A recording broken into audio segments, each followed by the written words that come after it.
ನಮಸ್ತೆ ವೀಕ್ಷಕರೇ, ಉಷಾ ಸವಿರುಚಿಗೆ ಸ್ವಾಗತ. ಇವತ್ತು ಹಲಸಿನ ಹಣ್ಣಿನ ಬೀಜ ಉಪಯೋಗಿಸಿ ಒಂದು ರುಚಿಯಾದಂತಹ ಸಾರು ಹೇಗೆ ಮಾಡೋದು ಅಂತ ನೋಡೋಣ.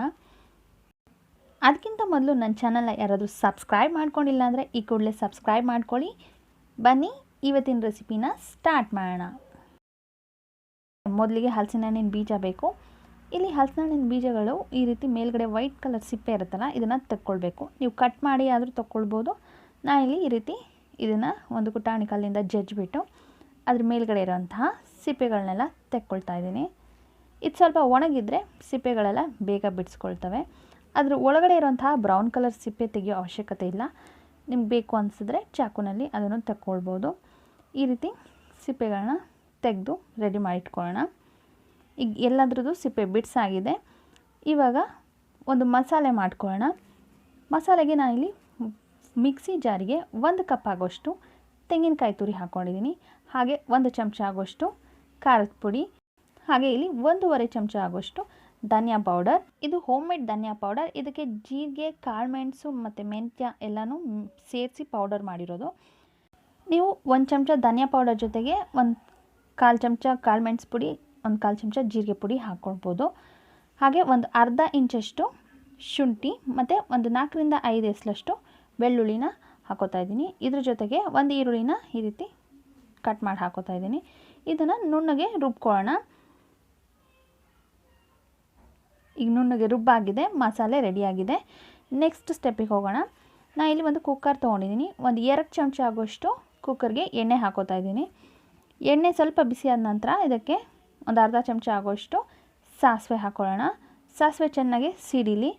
ಸಿಡಿದಾದ ನಂತರ ಇದಕ್ಕೆ ಕರಿಬೇವಿನ ಸೊಪ್ಪು ಹಾಕ್ಕೊಳ್ತಾ ಇದ್ದೀನಿ.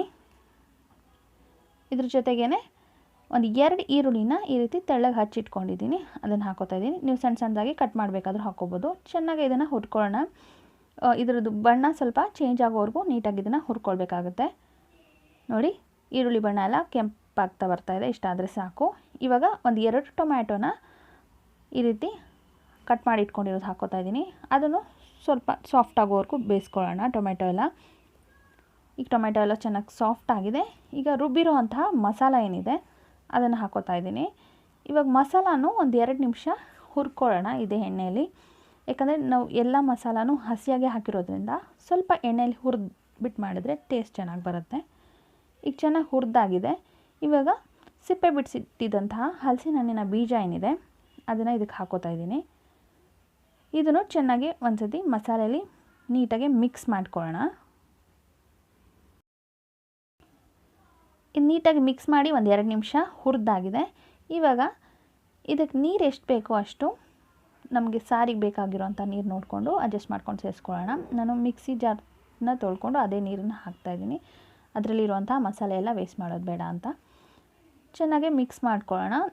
ನೀರಿನ ನಿಮಗೆ ಸಾರು ಹೇಗೆ ಕನ್ಸಿಸ್ಟೆನ್ಸಿ ಬೇಕು ಅಂತ ನೋಡಿಕೊಂಡು ನೀರನ್ನ ಅಡ್ಜಸ್ಟ್ ಮಾಡ್ಕೊಂಡು ಹಾಕ್ಕೋಬೇಕು. ಹಾಗೆ ರುಚಿಗೆ ತಕ್ಕಷ್ಟು ಉಪ್ಪು, ನಾನು ಇಲ್ಲಿ ಕಲ್ಲು ಉಪ್ಪನ್ನ ಉಪಯೋಗಿಸ್ತಾ ಇದ್ದೀನಿ. ಚೆನ್ನಾಗಿ ಒಂದು ಮಿಕ್ಸ್ ಮಾಡಿ ಇದನ್ನ ಕುಕ್ಕರ್ ಮುಚ್ಚಿ ಒಂದು 4ರಿಂದ 5 ವಿಷಲ್ ಹೊಡೆಯೋದಕ್ಕೆ ಬಿಡಬೇಕು. ಯಾಕಂದರೆ ಅದು ಹಲಸಿನ ಹಣ್ಣಿನ ಬೀಜ ಬೇಯೋದಕ್ಕೆ ಸ್ವಲ್ಪ ಟೈಮ್ ತೊಗೊಳುತ್ತೆ. ನಾವು ಜಜ್ಜಿರೋದ್ರಿಂದ ಬೇಗ ಬೇಯುತ್ತೆ, ಬಟ್ ಆದರೂ ಒಂದು 5 ವಿಷಲ್ ಬೇಕಾಗುತ್ತೆ ಇದಕ್ಕೆ.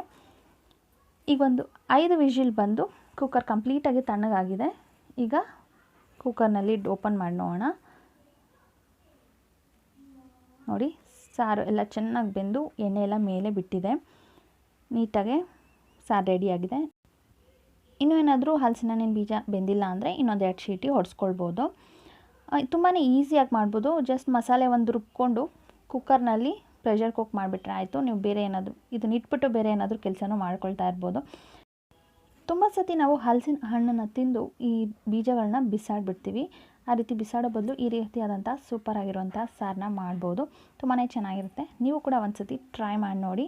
ಇಷ್ಟ ಆದರೆ ಲೈಕ್ ಮಾಡಿ. ಹಾಗೆ ನನ್ನ ಚಾನಲ್ನ ಸಬ್ಸ್ಕ್ರೈಬ್ ಮಾಡ್ಕೊಳ್ಳದೇ ಇದ್ದರೆ ಸಬ್ಸ್ಕ್ರೈಬ್ ಮಾಡಿಕೊಂಡು ಸಪೋರ್ಟ್ ಮಾಡಿ.